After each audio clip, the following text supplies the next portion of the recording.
Hello and welcome to what will be the final video from me until 2015. Now I went through a lot of decisions as what was going to be the last video. Now I decided to go for something fun, something we haven't done for a while, and so today we're talking about the top 10 comic book adaptations of all time.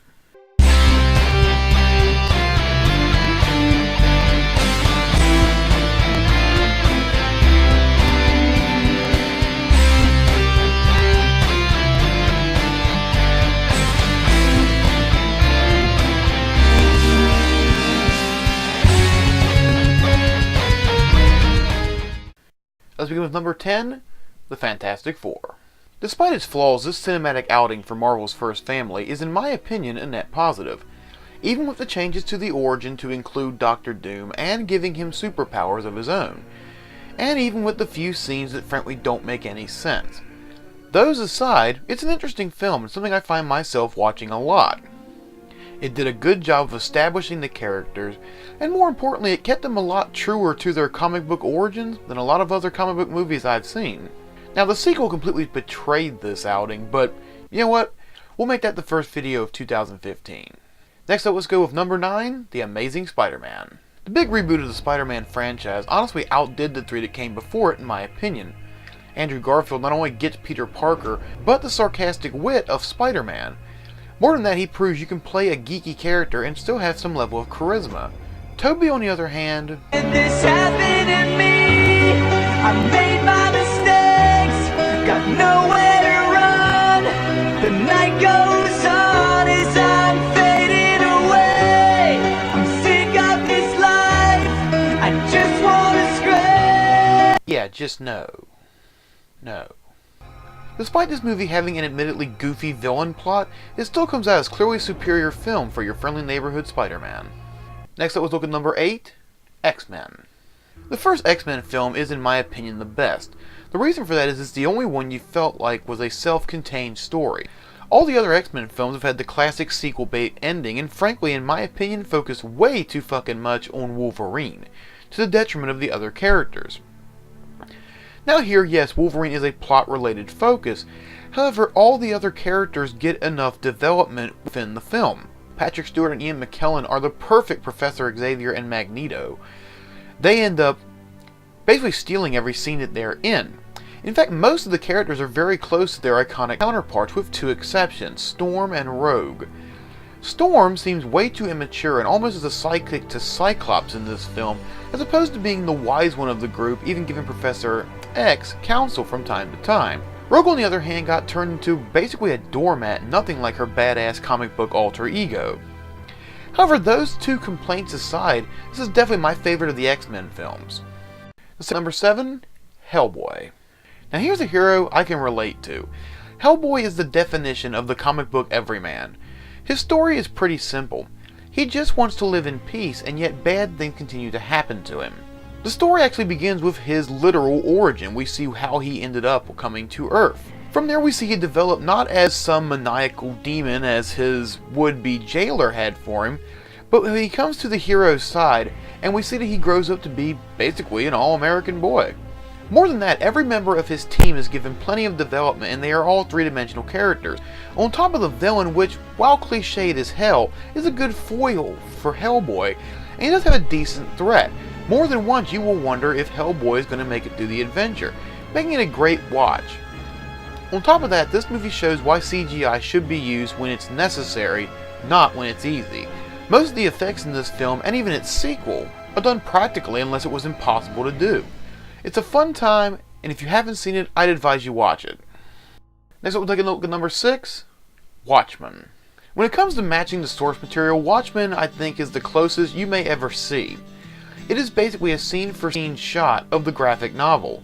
There is one notable exception, and that is at the very end, where a slight change was inserted. It doesn't really change the story. In fact, in my opinion, it tied up a lot of loose ends answered by what the fuck was that. Otherwise, the people who made this movie hit a grand slam. Each character seems like they took the comic book and literally laid it on the screen. If you like The Watchmen, you need to see this movie, and as far as production values go, this is one of the top I've seen in quite a few years. Now, so let's take a look at number 5, Guardians of the Galaxy. Now, Guardians of the Galaxy was a huge risk for Marvel, as most people had no idea who these characters were outside of the hardcore fans. However, that can be seen as a good and bad thing.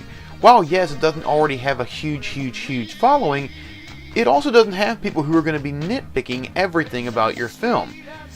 Many of us, including myself, went into this movie not knowing if it was a good adaptation or not. We just watched the story, and we didn't have anything to compare it to. And frankly, it was amazing.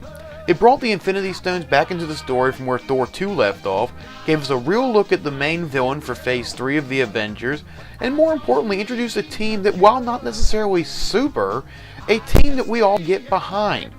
It actually has a very Firefly feel to it for those who have watched that show. And plus, frankly, the star of the show, Rocket Raccoon. He completely stole the movie and every moment he was in. Obviously, if you can't tell, I definitely enjoyed the movie and I would say you should give it a watch.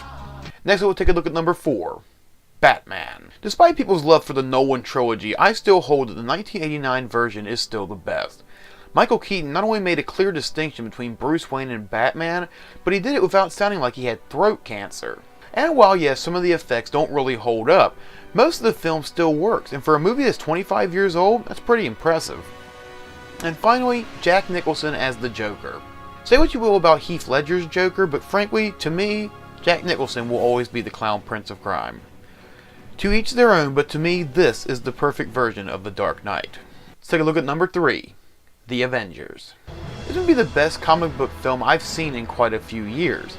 It is, at least to my knowledge, the first time we have seen a culmination of this many different franchises coming together for one film. I may be wrong, but I remember sitting in the theater watching not only the film, but the people's reactions. I haven't seen a group of people this tied to a film since Return of the King. It gave us something we had never seen before, as all the heroes we enjoyed in our childhood stood side by side in one film. It was the perfect way to end Phase 1 of the Marvel Cinematic Universe, and the perfect way to make us hungry for more. Let's take a look at number 2, Superman 2. Seen by many as the best of the Superman films, this showed Christopher Reeves at his best.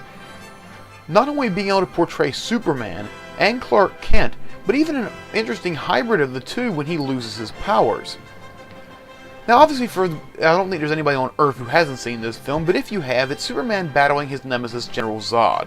In fact, this movie can most likely explain most of the hate heaped on the Man of Steel, as people compared the two, and frankly, other than the battle scenes, this is a clear winner. Now last but certainly not least, we come to the number 1, in my opinion, comic book adaptation, 300.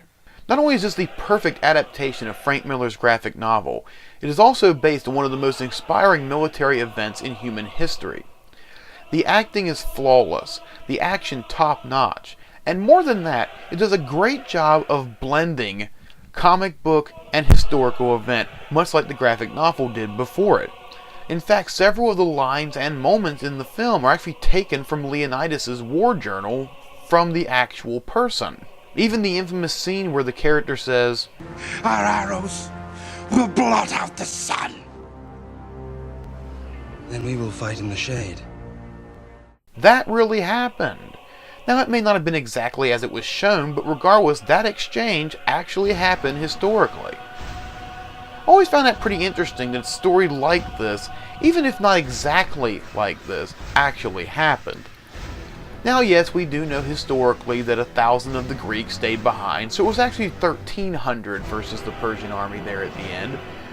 But really, that didn't really take away from the significant sacrifice these people made, and in fact, arguably, without this particular event, democracy as we know it may not exist. Think about that for a minute. I feel like while yes, this does pay homage to a great graphic novel, I also feel it's an interesting job of representing a stylized look at history. That's our list for this time. Did you agree with it? Do you have some you'd like to see? Comment below and let me know. Until next time, my name is Vega Goose saying I'll see you in 2015.